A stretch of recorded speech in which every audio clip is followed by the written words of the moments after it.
Hey everybody, Andrei from CFX Films here, and I want to tell you guys a funny story. So when I was out in LA, that was my first trip out there. This was for E3. As many of you know, I went to E3 back in last June, which is what? Okay, yeah, that's like last month. So this is only a few weeks ago.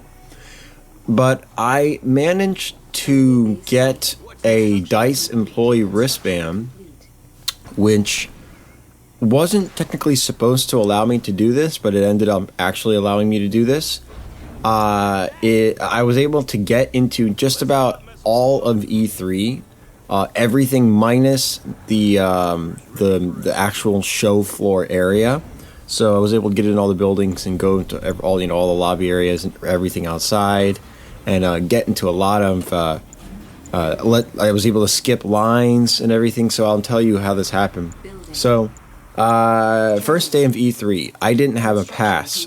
There was an issue with my registration when I was trying to register my company, and get the company pass, but that didn't go through.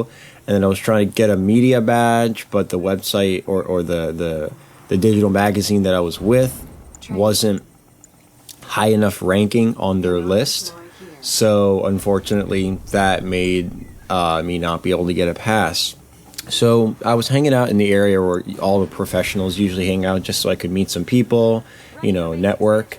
And Patrick Bach showed up. I'm going to show a picture of this guy. You may recognize him. He is the general manager of DICE. So he's one of the guys that oversees, Battlefield, Battlefront, a lot of what DICE does, Mirror's Edge.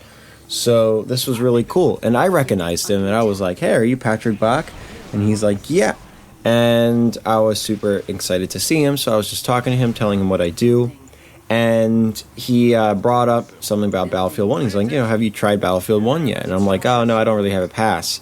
And he stopped for a second. He was like, okay, let's change that. Let's get you a pass. And I'm like, what, really? Now? And he's like, yeah, I'm on my way to EA Play. And I'm like, oh, okay. So EA Play was EA's special access section of E3 where you could go in and play their games and just their games, without having to wait in the line for hours like you normally would on the show floor. So it was such a cool idea, but he got me in, and there were already lines of people waiting to play the games, but he just kind of skipped me to the front of the line, got me a pass, and he's like, all right, let's get this man a pass. And they gave me an employee wristband and everything, basically granted me access to everything there. And I walked with him up the escalator and then to the top where they were letting people in. He sort of just skipped me through all the lines. It was kind of cool. So I got through all the lines, and then I got into the Battlefield area, and luckily there weren't too many people in there yet because I skipped all the lines. A lot of people that were waiting to get in didn't get in yet. So I had a lot of time to go into the lines, and I got to play Battlefield 1 and Titanfall with like a minimal wait. All I had to wait for was for the computers to get ready and for the previous match to end. I didn't actually have to wait. So that was super cool. And then when I got up to the Titanfall area, they had a really, really cool area set up for Titanfall. They had greenery and just these trees set up everywhere. They had a waterfall running, and they just kind of made it look like it was the world from Titanfall. And they had a giant Titan, probably 30 feet tall, that was set up. It was a hard foam model, and that was really, really cool, life size. When I got up to the top, they were asking me a question like, have you played it yet? And I was kind of asking them like, where do I go?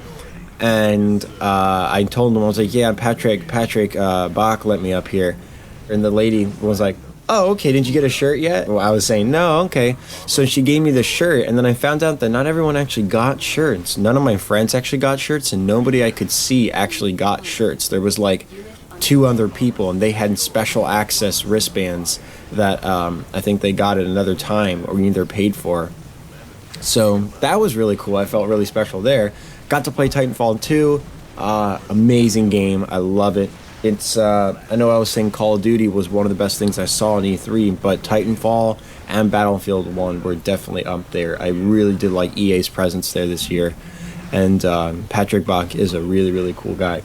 So that wristband allowed me to really get into everything throughout the week, and on the last day, I finally got clearance and I got a pass.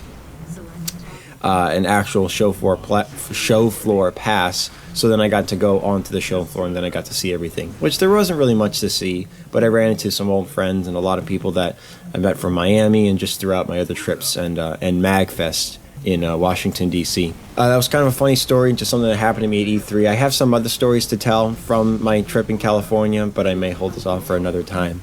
So I hope you enjoyed this, guys. Thanks for watching. Leave a like if you liked it, and comment if you have any thoughts on it, or tell me if anything interesting happened to you while you were at E3. Anybody cool that you met? You know, I'd love to hear about it. So thanks for watching, guys. I'll see you next time.